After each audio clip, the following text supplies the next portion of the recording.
সালামু আলাইকুম রহমতুল্লাহ বারাকাতু। প্রিয় দর্শক, আশা করি ভালো আছেন। শুভেচ্ছা নিরন্তর। আলোচনা করব, আপনারা জানেন যে ডক্টর ইউনূস সাহেব গতকালকে ইউ সদস্য দেশগুলা, ইউরোপীয় ইউনিয়নের সদস্য দেশগুলোর সাথে দেশগুলার কূটনৈতিক মিশনদের সাথে ঢাকায় একটি বৈঠক করেছেন এবং কি এই বৈঠকটা খুবই তাৎপর্যপূর্ণ বৈঠক এই জন্য যে বাংলাদেশে ইতিপূর্বে বলতে এই যাবৎকাল পর্যন্ত এত ইউরোপীয় ইউনিয়নের সকল সদস্য মিলে একযোগে এত সদস্য নিয়ে কোনো বৈঠক কোনো প্রধানমন্ত্রীর সাথে কোনো রাষ্ট্রপ্রধানের সাথে বাংলাদেশে হয়নি। এই প্রথম এটা হলো এত সদস্যের।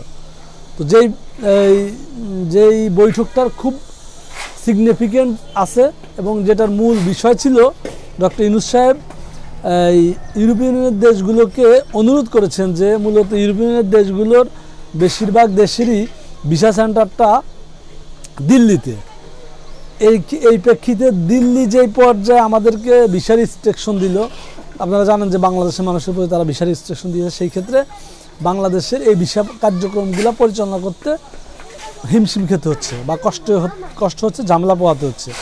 সেই কারণে ডক্টর ইউনূস সাহেব এই ইউ প্রতিনিধিদের অনুরোধ করেছেন যে মানে এই ভিসা সেন্টারগুলো যেন দিল্লির বাইরে অন্য কোনো দেশে করা হয়, যাতে করে বাংলাদেশ অবাধে তার কর্মকাণ্ডগুলো চালিয়ে নিতে পারে। তো এটা ছিল মূল বিষয় এবং কি দেশের নানান পারিপার্শ্বিকতার যারা আমাদের উন্নয়ন সহযোগী বন্ধু দেশ তাদের কাছ থেকে দেশের আর্থিক এবং নানান পারিপার্শ্বিক সহযোগিতা চাওয়া হয়েছে,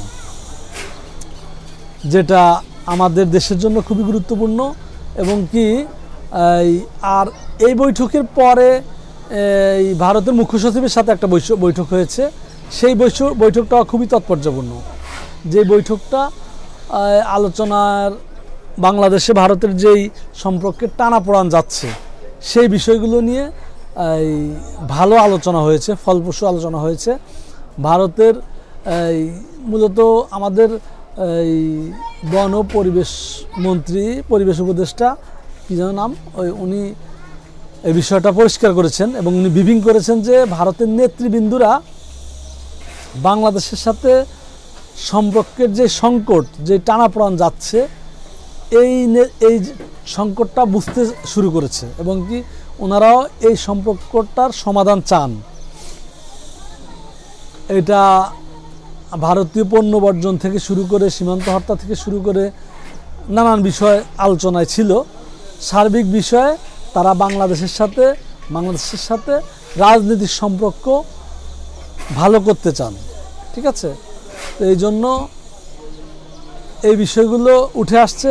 আর ওনারা বলেছেন যে ভারতের সাথে যে আলোচনাটা হয়েছে আর যে বিষয়টা বলছে যে ওনারা যে ভারতে যেই গণমাধ্যম থেকে শুরু করে ভারতে যে বাংলাদেশের জাতীয় পতাকাকে অবমাননা করা, ভাঙচুর করা, এই বিষয়গুলো সরকার এর দায় নেয় না এবং কি সরকার এটাকে প্রমোট করে না এবং কি সরকার এটা চায় না এবং সরকার এটা বলতে চায় যে এটা চায় না এবং কি সরকার সেই প্রেক্ষিতে কিছু লোককে গ্রেপ্তার করেছে, নানান পদক্ষেপ নিয়েছে। সেই কথাগুলো বলেছে যে আমরা আসলে ভালো সম্পর্ক চাই বিদায় আমরা এইসব ঘটনার প্রেক্ষিতে আমরা ব্যবস্থা নিয়েছি।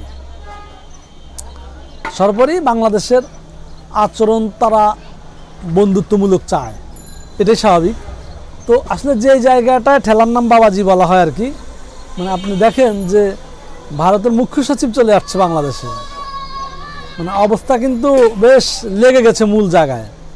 হ্যাঁ, তো এই জন্য যে জায়গা মতো কাজ দিতে পারলে কাজে লাগে। তো এই জন্য আমার মনে হচ্ছে যে খুব ভালো বোঝাপড়ার মাধ্যমে দুইটা দেশের সম্পর্ক নির্ধারিত হবে ভবিষ্যতে। কোনোভাবেই দেউলিয়াপনা হয়ে জীবনে যা দিয়েছি ভারত তা ভুলতে পারবে না, হ্যাঁ, এইভাবে দিয়েই যাব। ওই যে মানে বিয়ের পরে শ্বশুর বাড়িতে কিছু জামাইরা থাকে যে আনতেছে নানান প্রয়োজনে, আজকে এই ব্যবসা করব, বাড়ি এই কালকে ঘর ধরবো, পরশুদিন বিদেশ যাব, শ্বশুর বাড়ি থেকে নিয়ে আসো শুধু, হ্যাঁ, এরকম আর কি আমাদের আমাদের কাছে আমাদের সাথে ভারতের সম্পর্কটা ছিল এরকম। তো এখন যখন সারা বছর শুনছি যে ভারত ছাড়া আমরা চলতে পারবো না, এখন যখন ভারত আমাদেরকে ভিসা বন্ধ করে দিচ্ছে, এখন যখন আমরা সবাই যাইতে পারতেছি না, এখন দেখা যাচ্ছে লাল বাতি জ্বলে উঠছে, প্রায় হলুদ হয়ে গেছে, মানে খুব তাড়াতাড়ি লাল বাতি হয়ে যাবে এরকম অবস্থা। এই জন্য সম্পর্কগুলো হবে অবশ্যই মানে যৌক্তিকতার ভিত্তিতে, ন্যায়সঙ্গত ভিত্তিতে। কোনোভাবেই একটা রাষ্ট্রের সাথে দেউলিয়াপনা হয়ে যাইতে পারে না। ভালো থাকবেন প্রিয় দর্শক, আসসালামু আলাইকুম ওয়া রাহমাতুল্লাহ।